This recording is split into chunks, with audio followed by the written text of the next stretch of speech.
Question है area related to circle chapter का। तो इस चैप्टर के इम्पोर्टेंट क्वेश्चन है ये, क्योंकि क्वेश्चन देखने में बहुत छोटा और इजी लग रहा है, लेकिन क्वेश्चन में थोड़ा कॉन्सेप्ट यूज़ किया जाएगा। क्वेश्चन दिया गया an square is inscribed in a circle. Inscribe का मतलब सर्कल के अंदर स्क्वायर है। You have to calculate the ratio of the area of circle and the square.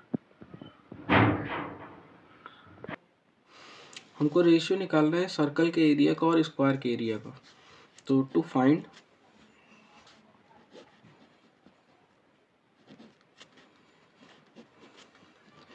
Area of circle ratio area of square,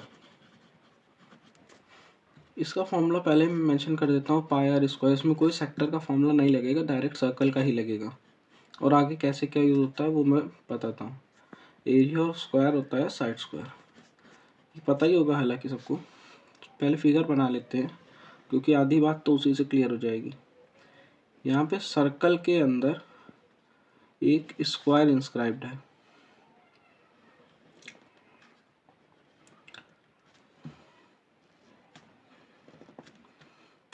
देखिए, अगर ये circle का centre है तो ये हो गई रेडियस, ये हो गई सर्कल की पूरी डायमीटर। अब जो सर्कल की डायमीटर है, diameter of circle will be the diagonal of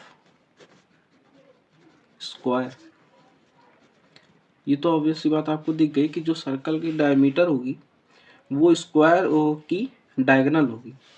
और लेट, तो इस हिसाब से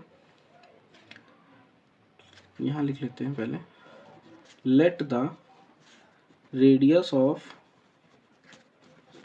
सर्कल बी आर। तो जब डायमीटर हो गई सर्कल की कितनी, जनरल फॉर्मूला 2r, तो उसी बेसिस पे हम बोल सकते हैं कि जो स्क्वायर की डायगोनल है, square's diagonal equals to 2r again.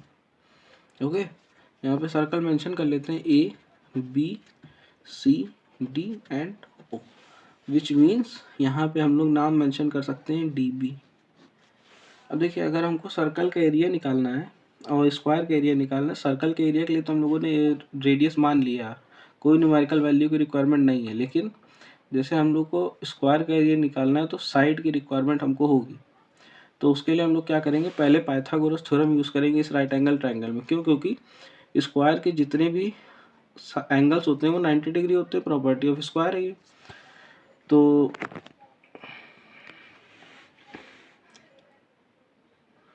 सबसे पहले using Pythagoras theorem in triangle BCD, hypotenuse यहाँ पर है DB, means DB square equals to base DC square plus BC square. अब यहाँ पर डायगोनल आई थी आपकी 2r के इक्वल, DC और BC इक्वल होगा तो हम लोग साइड लिख देते हैं सीधे सीधे, side square plus side square. ये हो गया 4r square equals to 2 side square.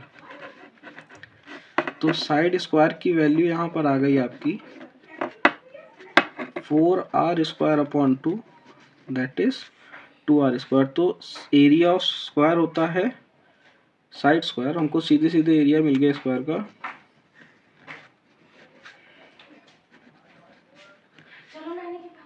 Area of square equals to होता है साइड स्क्वायर, जिसकी वैल्यू हमको मिली है 2r स्क्वायर। अब देखिए, यहाँ से हमको सीधे सीधे स्क्वायर की एरिया मिल गया। अब सिंपली एरिया ऑफ सर्कल निकाल लेते हैं। एरिया ऑफ सर्कल होता है पाई आर स्क्वायर। हमारे पास कोई न्यूमेरिकल वैल्यू है नहीं, रेडियस हम लोगों ने ऑलरेडी आर मानी है, तो हमारा यही क्या हो गया, एरिया ऑफ सर्कल। अब हमको रेशियो निकालना था area of circle to the area of square. तो so area of circle area of circle to area of square.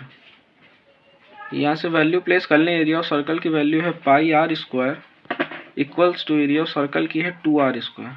तो यहाँ से आर स्क्वायर कट हो गया, सॉरी इक्वल्स टू का साइन लगा दिया गलती से, तो आपका आंसर हो गया पाई रेशियो 2। यही हो जाएगा आपके क्वेश्चन का आंसर। कंफ्यूजिंग क्वेश्चन होता है थोड़ा, क्योंकि यहाँ पे डायगोनल और रेडियस में थोड़ा रिलेशन निकालने में कंफ्यूजन होता है। हालांकि कुछ डिफ़िकल्ट क्वेश्चन नहीं है, लेकिन कंफ्यूजिंग है। ये नेक्स्ट क्वेश्चन है। इस क्वेश्चन में बोला गया कि एक कॉर्ड है जो एंगल 90 डिग्री को सब्सट्रैक्ट कर रही है सेंटर पर सर्कल के, और जिसका रेडियस उस सर्कल का रेडियस 20 सेंटीमीटर है। हमको एरिया कंप्यूट करना है मेजर सेगमेंट का।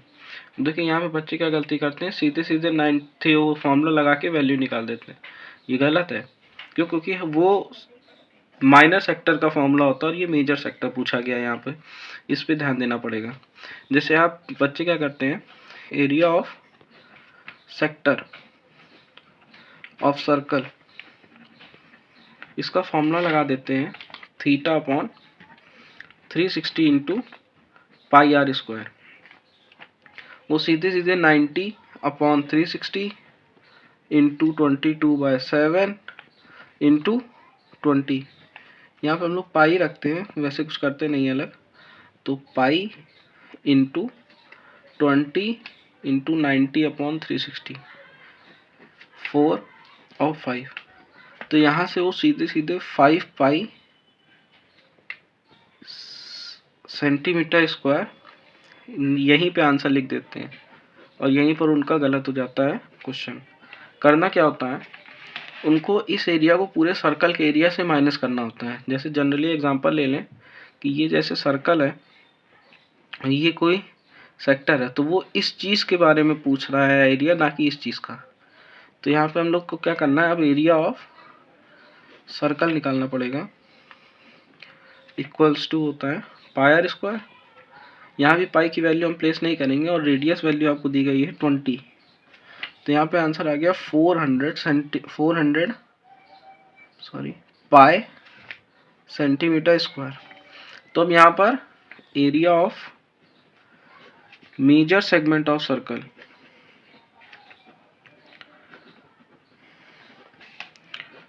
इक्वल्स टू हो जाएगा क्या, area of circle minus area of minor sector, या फिर केवल सेक्टर लिख दीजिए। ठीक है, अब यहाँ पे वैल्यू पुट कर दीजिए केवल 400। ये इंपॉर्टेंट पॉइंट है याद रखने के लिए।